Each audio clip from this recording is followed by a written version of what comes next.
Bonjour à tous et bienvenue sur ma chaîne YouTube.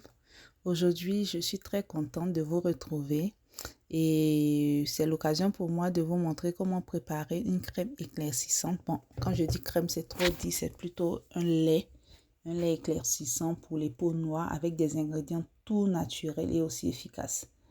Donc, si vous cherchez à uniformiser votre teint et à donner une apparence très radieuse à votre peau, voilà, cette vidéo est faite pour vous.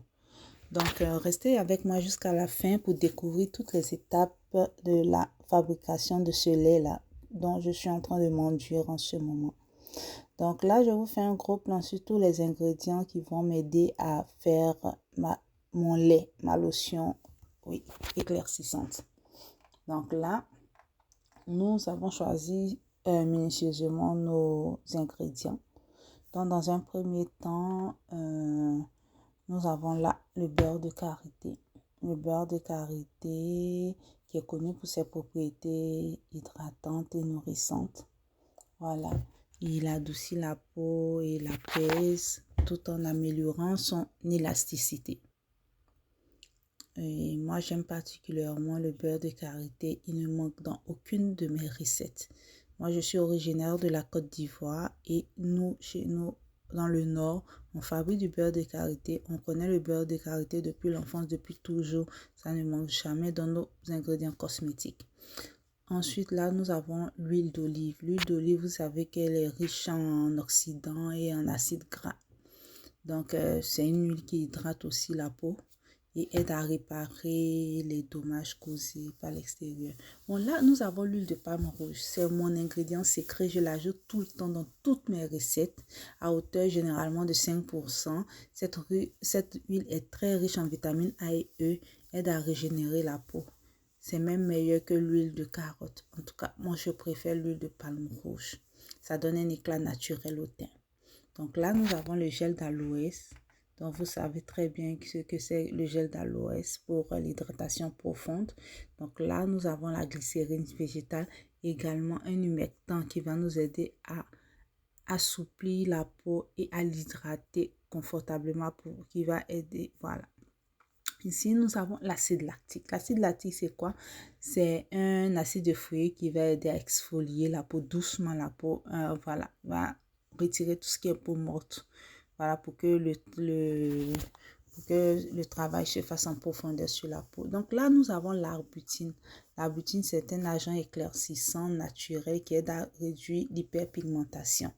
Donc, c'est un extrait de bucérol, voilà, qui nous donne aussi l'hydroquinone. Mais l'arbutine, c'est mieux pour la peau au lieu d'utiliser l'hydroquinone. Donc là, nous avons Giga White. Giga White est un mélange d'extraits de plantes et qui éclaircit la peau aussi et aide à réduire tout ce qui est taches sombres. Là, nous avons le conservateur. Le conservateur qui va nous aider, qui va protéger tout ce qui est, toute la préparation. Donc, nous avons également l'émulsifiant qui va mélanger l'eau et l'huile. Et enfin, nous avons la taurine qui est un ingrédient apaisant qui aide à calmer toutes les irritations de la peau et à régénérer. Donc, voici succinctement tous les ingrédients dont j'aurai besoin pour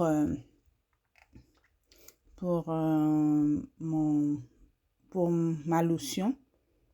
Et aussi, vous préférez le lait pour la peau. Et là, vous avez tout mon matériel. Donc là, j'ai le thermomètre, voilà, qui va m'aider à prendre la température de la préparation de ma spatule et mon filtre. Voilà. Et je crois que j'ai oublié de vous montrer d'autres choses. Oui. L'acide stéarique est un épaississant. Il va aider à épaissir le lait. Voilà, et à stabiliser toutes les préparations cosmétiques. Il y a l'alcool cétylique aussi. Les deux jouent à peu près le même rôle. Et surtout l'alcool cétylique qui est émollient qui est utilisé comme un émollient pour la peau. Voilà. Et enfin, nous avons le parfum. Donc, comme je vous le disais dans mes précédentes vidéos, moi, j'adore le jasmin. Donc, moi, j'utilise le jasmin personnellement, j'utilise tout le temps le jasmin parce que j'adore le jasmin. Là, nous avons la balance de précision. Vous en aurez besoin pour mesurer vraiment correctement tous les ajouts parce que la crème là ou le lait là, on ne le fait pas au hasard, il y a des mesures. Si vous n'avez pas la balance de précision, voici des cuillères dosettes. Vous pouvez les utiliser, il y a le grammage et tout pour mesurer les liquides et tout. Vous pouvez les avoir dans la boutique de proximité. Nous, ici, on a le Dollarama. Ou vous pouvez utiliser simplement le pichet doseur, voilà, qui a toutes les mesures aussi. Vous pouvez l'utiliser pour vous aider. Mais de préférence, il faut avoir la balance de précision, c'est meilleur. Et votre crème, votre lait, votre préparation sera vraiment très stable.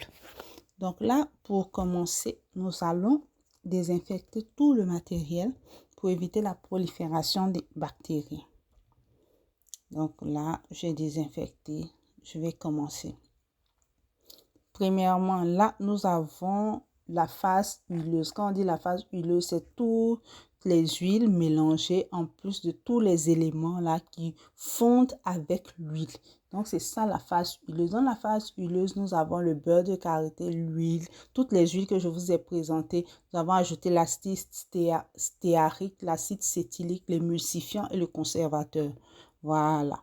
Donc, là, nous avons la phase aqueuse, puisque le lait, c'est quoi? C'est huile plus eau. Voilà, donc dans la phase aqueuse, on va renverser toutes les autres poudres, Arbutin, Giga White. Voilà, donc là, je vais vous présenter comment j'ai mélangé la partie de la phase aqueuse. Donc pour la phase aqueuse, j'ai mis l'Arbutin, le Giga White, parce que tout cela, l'Arbutin et le Giga White, ils se mélangent, ils fondent avec de l'eau et non avec de l'huile. Donc, quand vous achetez toutes les poudres ou tous les ingrédients, il faut vraiment demander au fabricant, c'est-à-dire normalement, ça doit venir avec les explications du fabricant si ça doit être fondu dans l'eau ou dans l'huile. Donc, par exemple, le conservateur, dépendamment du fabricant, il peut être dilué dans l'eau ou dans l'huile. Le conservateur que moi, j'ai utilisé ici, c'était dans l'huile. Voilà pourquoi je l'avais rajouté à la phase huileuse. Donc là, j'ai fini de faire fondre toutes mes poudres là. Mais dans la description de la vidéo, là, je vais vous donner exactement les pourcentages, la phase huileuse, la phase aqueuse. Et vous allez pouvoir vous retrouver facilement. Comme ça, vous l'aurez sous les yeux pendant que vous seriez en train de fabriquer le vôtre. Donc, dans la phase aqueuse, dans la phase de l'eau, c'est là que j'ajoute mon gel d'aloès. Voilà. J'ajoute mon gel d'aloès dans cette phase-là. Parce que tout ce qui est eau doit être rassemblé et tout ce qui est huile doit être rassemblé pour pouvoir faire le mélange plus tard. Voilà. Donc, je vais rajouter ma glycérine. Et il y a les pourcentages. On ne le met pas au hasard. Vous voyez que j'utilise non seulement les cuillères doseuses, mais aussi j'utilise la balance de précision. Donc là, j'ai fait fondre toutes mes huiles avec les ingrédients qui fondent avec l'huile. Et je les ai fait fondre en les chauffant. Donc, il faut prendre la température. L'huile et l'eau doivent avoir à peu près les mêmes températures pour pouvoir être mélangées et pouvoir se stabiliser. Voilà pourquoi il faut prendre la température. Bon, là, je crois que l'huile est un peu plus chaude que l'eau. Donc, je vais patienter. Je vais patienter un peu et ensuite renverser. Voilà. Donc là, j'utilise la passoire pour ne pas que tous les déchets là puissent rentrer dans mon lait.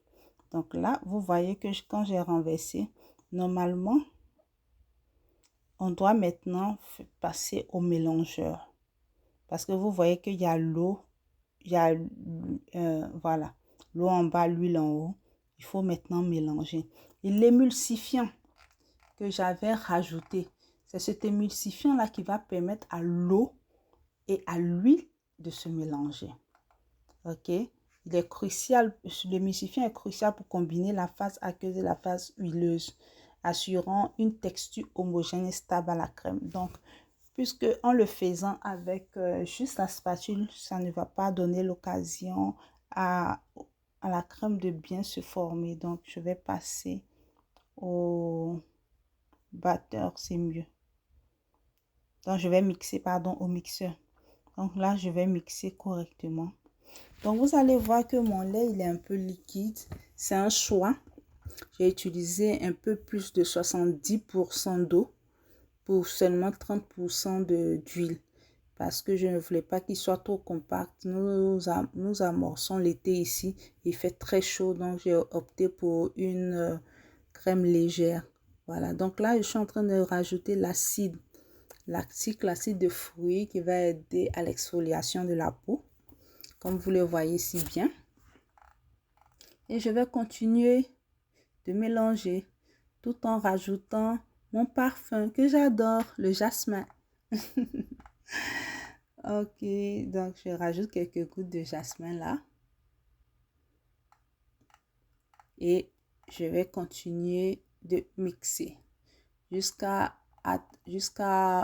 pouvoir avoir un lait assez homogène. Donc là, c'est correct. Maintenant, je pense que j'ai la texture que je veux.